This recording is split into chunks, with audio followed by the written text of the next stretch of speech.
beloved Boss Mike Cervera.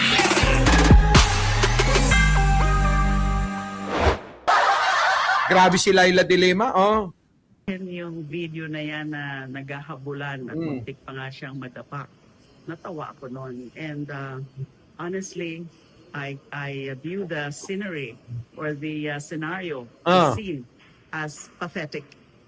Pathetic yung itsura. Kasi nasaan na yung angas mo dati. Sabi ni Laila Dilima, nasan na yung angas mo dati? Oh, ano ka ngayon? Back to you, ano? Inyong matatandaan, mga kababayan, ano? Kung inyo lang hong matatandaan, si Laila Dilima, mga kababayan, ito po yung hinuli diyan po sa Senado rin, ano?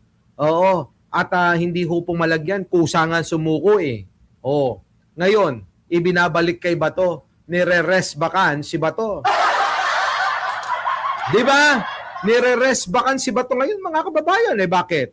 Oh, ngayon daig pa, mga kababayan, yung nakakita ng multo na demonyo. Daig pa ho ni Bato sa karipas ng takbo na makakita ng multo na may kalawit, ano? Parang feeling niya kamatayan na, ano? Feeling niya, mga kababayan, ha? Boss Mike, ako ang contractor mo. Hindi, ako lang. Lahat ng kontrata sa akin dadaan. Anyways, mga kababayan ko, iba talaga.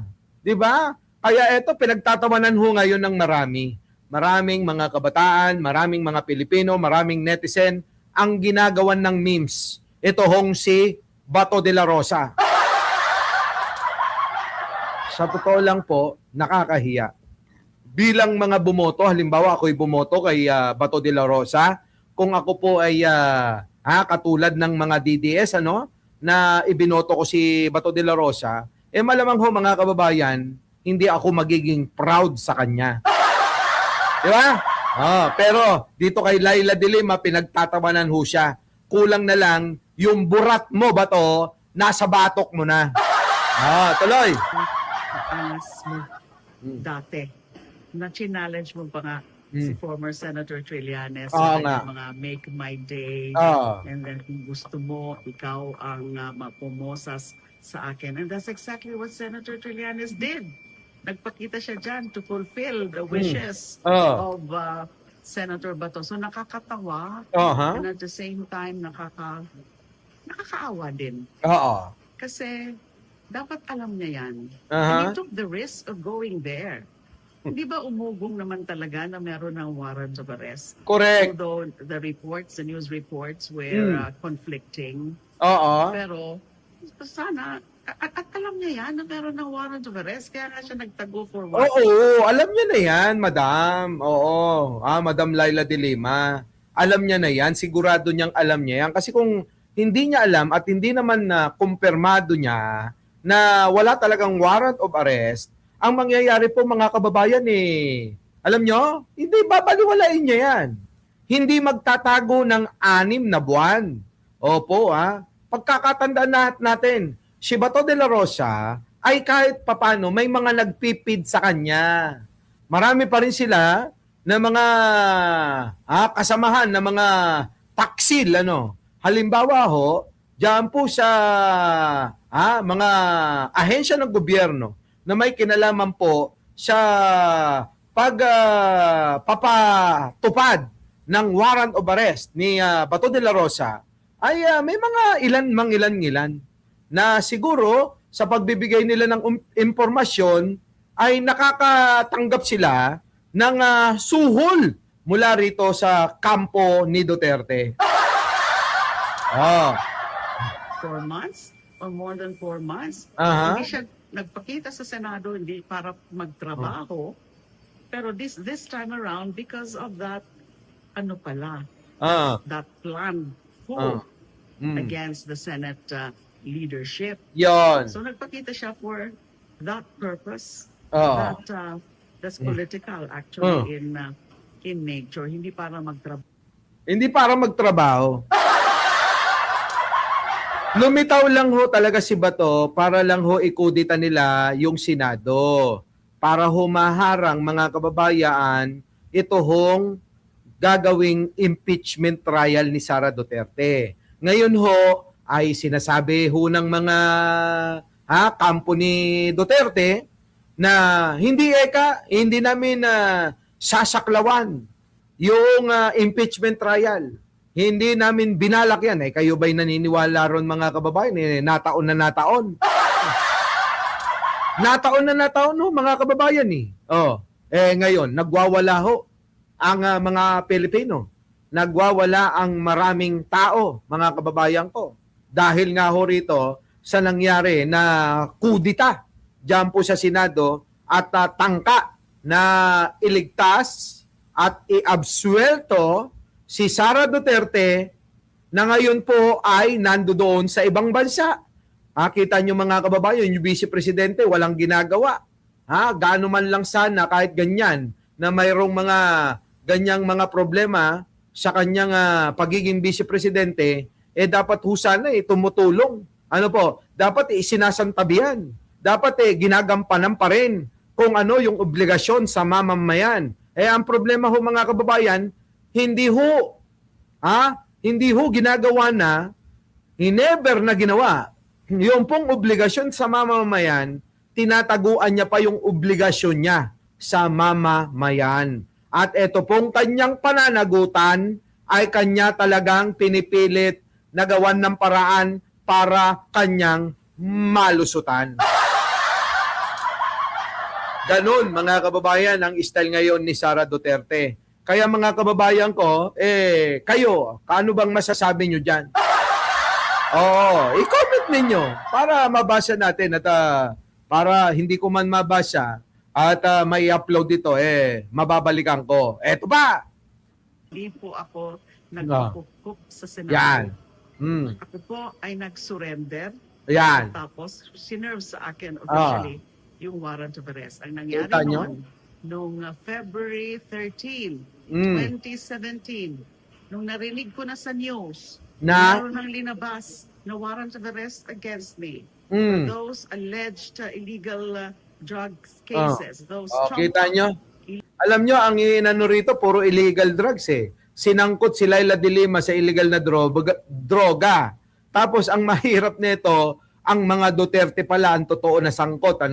Shoutout to sa lahat ng mga bagong dating Opo, wag niyo kakalimutan mga kababayan na mag-like, mag-share at mag-subscribe.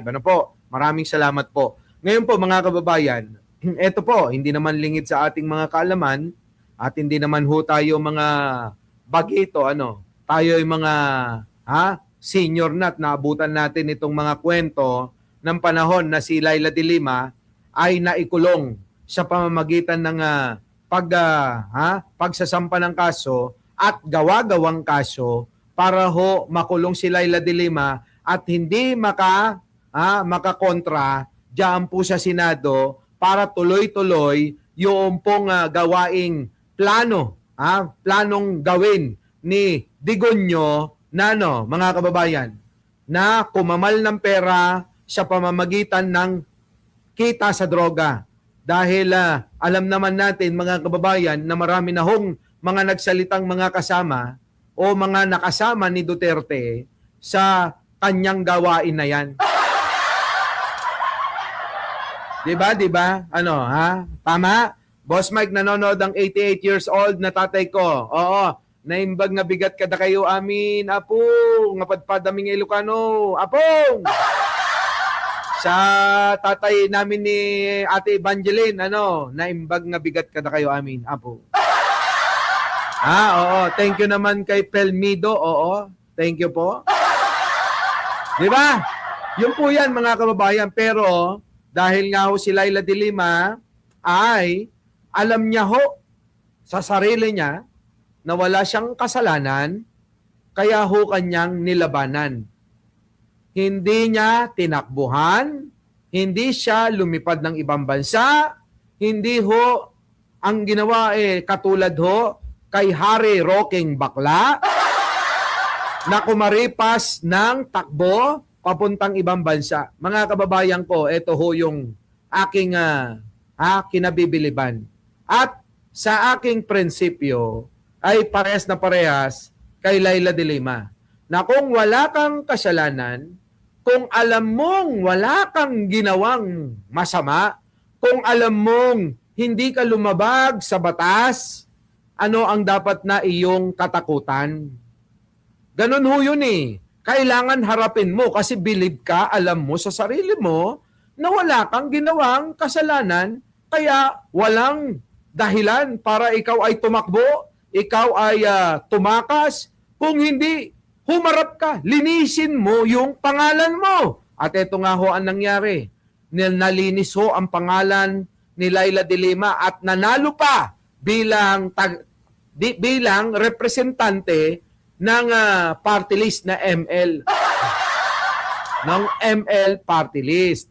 O, kita nyo? Ito ho mga kababayan eh. Kabaliktaran ho. Talagang ako ay hindi rin naman sumasang-ayon kung ikaw naman ay pinaparatangan o inaakusahan ng mga bagay-bagay na ito may kinalaman sa pagnanakaw, sa pang-aabuso sa kapwa, sa pang-aabuso sa kaban ng bayan, at siyempre mga kababayan, iba pang mga kasalanan. Tulad ng illegal na sugal sa pagkakasangkot. Tingnan nyo mga kababayan, pagkaisipin yung maigi. Bakit ho tumatakas? Bakit umiska po? Bakit ho lumayas ng bansa si Harry Roque? Isipin yung maigi to. Kung walang kasalanan si Harry Roque, bakit hindi mo harapin dito? Katunayan mo na wala kang kasalanan. Kayo naman ang nagsasabi, kanyo gumagana naman kanyo ang batas din bakit kayo umaalis? Bakit kayo tumakas? So para sa akin, hindi ko na ho kailangan pa na palalimin. Hindi ko na kailangan pang bigyan ng kahulugan at mahabang eksplenasyon etong paniniwala ko na si Harry Roque ay sigurado na ako na ito ay guilty. Tama ho ba mga kababayan? Sigurado na ho ako na guilty talaga yan si Harry Roque. Isa pa ho mga kababayan ko.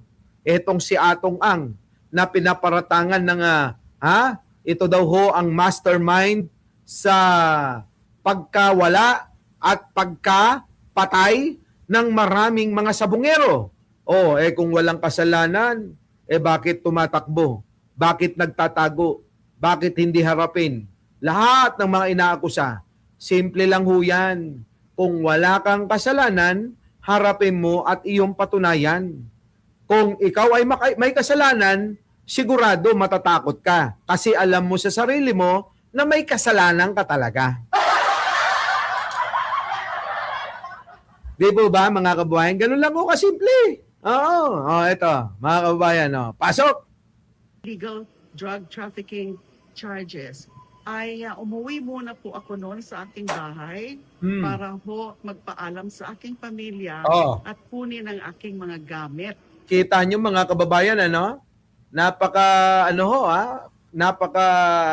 confident ni Laila de Lima. Umuwi sa bahay, nagpaalam sa pamilya, kinuha yung hinandang mga gamit, mga damit, etc. Tapos po mga kababayan, ay sumama para ikulong siya. Diyan po sa krame. Ganon. Kasi alam niya, wala siyang kasalanan Dahil nga aarestuhin na ako. So in fact, nung pauwi na ako noon, nakasunod sa akin yung vehicle ng mga arresting team. So pagkagaling ko po sa bahay na nagpaalam na po ako sa pamilya at nakuha yung aking things, bumalik po ako sa Senado dahil ayaw ko pong magpa-aresto sa bahay. Ayaw ko pong makita ng aking pamilya na ako ay yung kanilang nanay ay inaaresto. So bumalik po ako sa Senado at nag-overnight po ako doon dahil kailangan ko pang kausapin pa yung aking mga staff. At meron po nga hong mga supporters at ilan-ilan na mga senador na dumaan din po sa akin. So, kinabukasan, the next morning kaagad, bumaba na po ako doon sa basement ng Senado sa may parking area, sa basement. Mhm. Doon naghihintay yung arresting team ng PNP CIDG at sinerve na ho sa akin officially. Grabe, Wala no? po akong intention. Well, I have no intention whatsoever na i-evade, Aha. tago, pakupkop. Wala pa akong kinausap sa Senado. Aha. Kupin ako ng Senado para lang hindi ako maaresto. Kasi Oh, alam ko in the kita first nyo? place, na wala naman akong basehan na magpakupkop Oh. dahil nandyan yung warrant of arrest at hindi ako sakop ng parliamentary immunity. Oh. So dapat ganun din ang iniisip Ni Bato. Senator Bato. Huwag na niya akong gamitin yung Senado kasi napapasama po yan sa imahe. Imahe. Yan. ng Senado. Di ba mga kababayan, parehas kami ng sinasabi, ginagamit ni Bato na shield ang Senado na siya hong nagpapasama sa imahe ng Senado ngayon eh. Di ba? Si Bea Respectator lumitaw. Tagal kang hindi napapunta sa channel ko Di ba no Mindal, Llanera, tsaka Mamita Startok, Heidi Pantino. Hoy! Di ba Grabe Tingnan nyo mga kababayan salita rito. Sabing ganon, yan din ang dapat gawin ni Bato. So dapat ganun din ang iniisip Oh. ni Senator Bato. Huwag na niya akong gamitin yung Senado kasi napapasama po yan sa imahe ng Senado bilang isang institusyon. Kita nyo mga kababayan ko? Kita nyo? Totoo. Hindi ho nakakabuti. Ito hong ginagawa ni Bato de la Rosa na nagpapasaklolo at nagpapaawa at ginagawang palangga. Ito pong Senado, mga kababayan. Senado. Nakakahiya ho mga kababayan Biruin nyo, pinagmamalaki pa niya. PMAers. Naging PNP chief. Naging senador. Pero ganyan lang pala ipapakita. Kaya alam nyo mga kababayan, kung magkaroon man ng gera, si Bato, magiging makapili yan. Maniwala kayo sa akin. Ibebenta tayo ni Bato. Nakita nyo naman yung katakutan Kung meron man tayong paghahambingan ng katapangan, wala hong iba. Wala hong iba. Kundi sino? Si Laila de Lima at si Sentry. Ikukumpara kay Bato, eto na ho yung magandang halimbawa ng isang hindi kayo kayang ipagtanggol, kayo'y tatakasan dahil sa kaduwagan. Kalalaking tao, ang laki ng katawan, mukhang palakang bato, mukhang palakang bato talaga Hindi ho bullfrog, mukhang palakang bato talaga si Bato de la Rosa. Ikumpara ho natin sa humaharap, na lumalaban, naninindigan para sa alam nilang tama. May prinsipyo, ika nga. Pero mga kababayan ko, pagkaisipin yung maigi, bakit to si Bato de la Rosa? Ano bang meron siya? Wala. Walang maipagmamalaki ang putang inang yan. Tao pa mo Tingnan nyo naman eto naman puntan naman natin itong kay Bato sino to? Si Antonio Trillanes. Pasok. Natandaan nyo ho ba tong eksena na to? Natandaan nyo ho ba? Sa Senado mismo, mga kababayan. Sa Senado mismo, to any treasure, Mga kababayan, sa Senado mismo, hinuli, pinusasan, binasahan ng Miranda rights, si Senator Antonio Trillanes, na kasalukuyan din, katulad ni Laila de Lima, katulad ni Bato de la Rosa, na senador. Sa loob mismo ng Senado, inaresto. Eto mga kababayan, tignan ho ninyo. You say will be used against you in the court of law in the Philippines. You have the right to an attorney. your own choice, independent and competent. If you cannot afford one, the government will provide. Can you understand? Can you understand? Yes, sir. Oh, nakita nyo mga kababayan? Pumalag ba? Umarte ba? Ha? Wala hong arte si Trillanes dyan. Kaya ho, marami ho na mga Pilipino, marami ho na mga kababayan natin na naikukumpara at kakumpa-kumpara naman talaga ito hong sitwasyon ni Bato de la Rosa, ikukumpara sa dating senador na si Sonny Trillanes at dating senador Laila de Lima, mga kababayan. Diyan ho natin makikita ang totoo na katapangan, hindi ho yung halos mabarimbot, nabarimbot na nga. Magkadapa-dapa, ibig ko sabihin, magkadapa-dapa, halos gumulong-gulong na ho si Bato de la Rosa sa kakatakbo, sa karipas ng takbo, diyan po sa loob mismo ng Senado, sa building ho ng Senado, gusali ng Senado. Di ba nakakahiya ho? Di po ba? Di ba kung kayo ay taga-suporta ni Bato, di ba nakakahiya ho? Na makikita natin yung pong kaduwagan, yung pong paglalarawan ng kanyang ginagawa na napakaduwag ng ating hinahangaan. Sa palagay niyo mga kababayan sa ating mga maliliwanag ang utak, sa mga maliliwanag ang isip, tayo ho ba kahit pa mahal natin si Bato, kahit pa idol natin si Bato, kahit pa kaalyado natin si Bato, kahit pa kaalyado ni Duterte, matandang Duterte si Bato, mga kababayan, kung gano'n ang makikita natin, iiwan ko yan.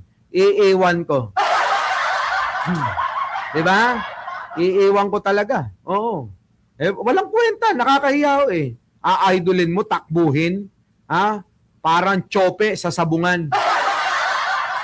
Akala mo kay tapang-tapang ng manok mo. Nung nandoon na po na may tari na at lalaban na lang, tumatakbo sa loob ng cockpit arena.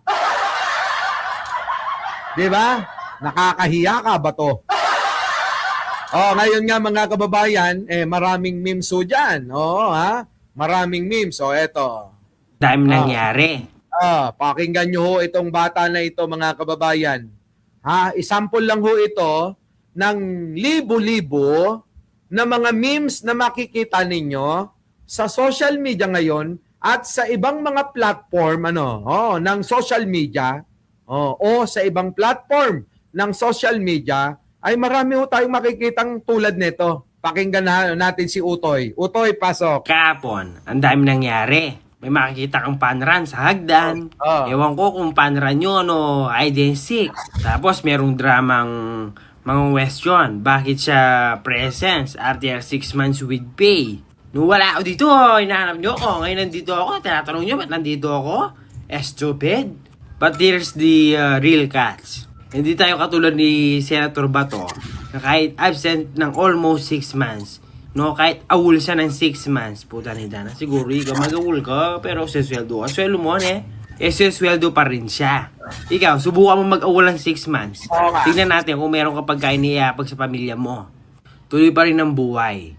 Kailangan mo pa rin gumising ng umaga, maligo, magtrabaho para may mayapag na pagkain sa pamilya mo. May impeachment o hindi si Sara Duterte, ganun pa rin ang buhay natin. Magtatrabaho, lalaban ng patas, magbabayad ng tax, tapos ipapakain sa mga politikong kurap. Perfect! Nakita nyo mga kababayan ko damdamin po ito ng simpleng mamamayan.